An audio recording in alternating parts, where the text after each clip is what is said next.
violência para mim significa dois tipos de violência. A violência física e a violência psicológica. A física deixa marcas e a psicológica acredito que dói mais na alma do que propriamente na carne sentida. Assim, a gente estava numa conversa e aí a professora chegou para mim e falou de Suzana, você vai entrar aqui e vai sair calada. Aí assim, eu falei para ela, falei, professora, é porque assim, talvez o que eu vou falar em determinada situação não vai acrescentar para ninguém aqui. E assim, aí eu fiquei com aquilo para mim. Eu acho que isso para mim, de certa forma, foi uma violência que eu sofri. No meio familiar, eu acredito não ter sofrido nenhum tipo de violência. Eu, quando falo assim violência, eu penso em abuso psicológico, abuso físico, né? Espancar, apanhar. Eu apanhei muito pouco, apanhei, mas assim, quando foi necessário. E só minha mãe, tipo assim, meu pai nunca me agrediu, ele olhava torto e a gente entendia. Então eu nunca sofri violência familiar. A violência de antigamente existia violência, só que era mais escondida, mais sucumbida. E as pessoas não tinham muita coragem de falar. Já hoje em dia as pessoas expõem mais a violência, têm coragem mais de denunciar. A questão do diálogo eu acredito que não é a forma mais viável, porque né, se ela está sofrendo agressões, eu acredito que o agressor não vai dar oportunidade para um diálogo, então para mim não seria bem viável. Sobre a minha relação com os meus pais e meus avós, é uma relação muito boa, porém sobre essa questão de violência, essas coisas assim, não é um assunto que eu sinto que eles não se sentem à vontade em abranger sobre esses assuntos. Eu acho que a maioria lá na comunidade faria também. É algo hoje em dia muito...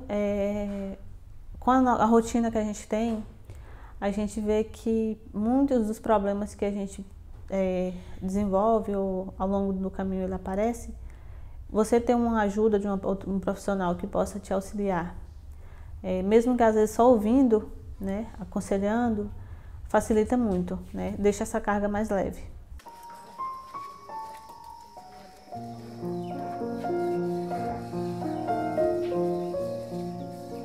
Um dos principais seria a linguagem, porque pelo fato da gente, por exemplo, morar na cidade, quando a gente volta para a comunidade, a gente sabe que a gente tem que mudar a linguagem, porque as pessoas daqui talvez não tiveram a oportunidade de conhecer outras linguagens, então assim, eles estão habituados naquilo que era antes. Especialmente esse involuntário pode ser o estupim para outras, né? O involuntário eu vejo muito uma violência institucional, por exemplo. Quando as instituições públicas deixam de atender uma demanda de um povo, ele sendo vulnerável, ele busca maneira de suprir, ou resposta para aquele processo, ou para aquela situação que ele se encontra. Quando ele não encontra, é possível do mesmo praticar uma violência ou do mesmo sofrer uma segunda ou terceira violência. Eu costumo chamar isso de interseccionalidade das violências por fatores sociais, étnicos, territoriais. Eu estou falando da situação do povo quilombola, que são esses tipos de violência que nós sofremos.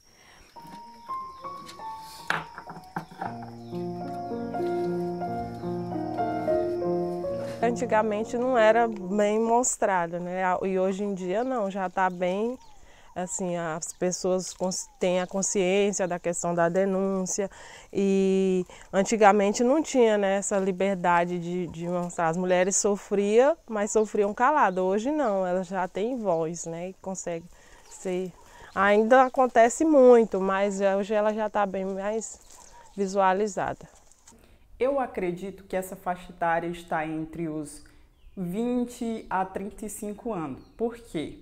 No caso, geralmente quando o casal ou a família está tendo os primeiros convívios e às vezes a pessoa não é matura o suficiente, não é segura o suficiente para, por mais que ela perceba que eu não precisaria estar aqui, eu não necessito disso, às vezes ela não tem maturidade para sair ou ela não tem apoio. Então pode acontecer as duas coisas. Ou nessa faixa etária ela não tem maturidade para sair, ela precisa de ajuda, ou então acontece o pior, como muitas vezes a gente vê por aí.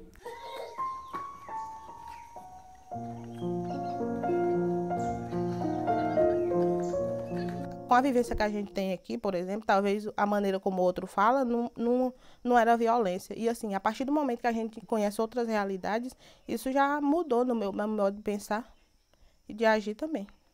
As violências muitas vezes sofridas, as pessoas que são vítimas, elas não, às vezes não percebem, principalmente a violência psicológica. Elas não têm noção do quão grave é.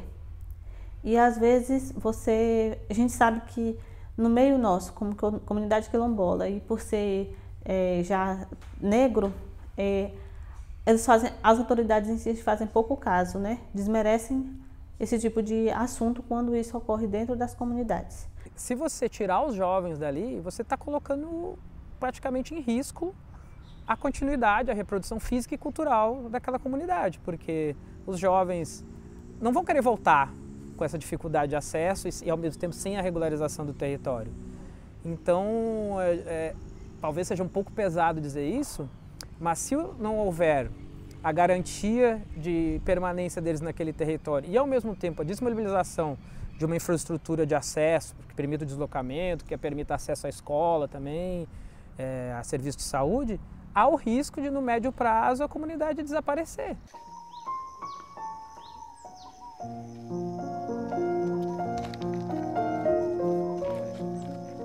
Em razão disso, a gente precisa continuar buscando que isso seja implementado. Quando a gente garante a legislação, a gente busca pela implementação. Quando a gente consegue a implementação, a gente busca pela qualidade do serviço público.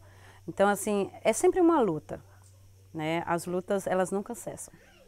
E a gente precisa continuar firme na luta, continuar fortalecendo as nossas organizações, continuar incentivando novas pessoas a estar nessa luta, porque chega uma hora que as lideranças cansam ou por um motivo elas são ceifadas, as vidas. Então nós estamos nesse contexto de política pública para povos ou quilombolas no Brasil. No caso da violência familiar com a mulher, ela está ali e ela não vê um túnel, ela não vê uma saída e ela precisa de alguém que fala: oi, eu estou aqui, oi, eu posso te ajudar. E geralmente ela está num ambiente que o abusador, no caso, ele criou uma situação que ela fica muito vulnerável, então ela não acredita nela, ela precisa de alguém que sim fale, que ela pode contar, que ela pode conversar.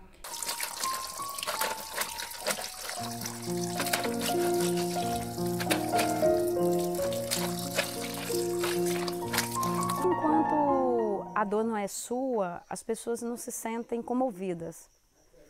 E eu acho que esse é o maior gargalo para qualquer luta de qualquer povo. E do povo quilombola, um dos maiores. Infelizmente, o povo quilombola ainda é desconhecido, ainda é negado, ele não é aceito, ele não é visto como um brasileiro.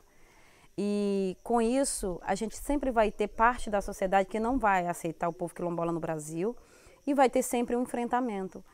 Depois de um jogo de futebol, nós fomos para um barzinho e lá eu sofri a violência, não física, mas psicológica.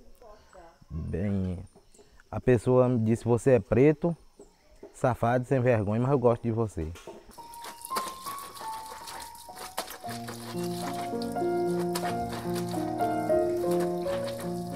As pessoas elas estão muito fechadas em relação a isso. E assim, a gente não teve a oportunidade de conhecer bem como que é, por exemplo. Antes da gente mergulhar assim, ter a oportunidade de ir para a universidade. Então eu acho que promover dinâmicas também, conversa entre a comunidade. Talvez as demandas sejam diferentes, as práticas, tanto tradicionais quanto da própria violência, ela muda, né? Ela tem uma característica diferenciada, mas assim, é sempre em torno de uma falta da política, né? Que vai provocar no demandado uma reação e em quem deveria prestar o serviço, uma outra reação.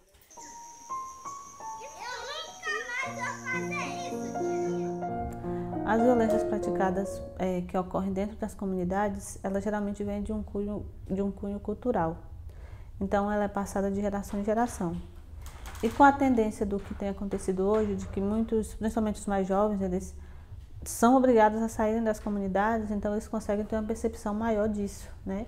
Isso de certa forma reflete lá na comunidade, mesmo eles não estando presentes no dia a dia. O nosso papel é sempre estar incentivando as mulheres, no caso que sofrerem essa violência, a denunciar. A gente procura sempre estar direcionando elas da melhor forma possível, né? Que pode. A gente precisa ter ciência de quais violências estamos vivendo. A gente precisa buscar modos de ceifar, né, de cessar essa violência, não reproduzindo, não instigando outras violências, mas buscando alternativa de diálogos, alternativa de fortalecer pessoas que venham a conhecer e venham a fazer esse enfrentamento. Então eu acredito muito na luta coletiva, de uma luta que as pessoas tenham consciência da sua condição, né, do lugar que você está.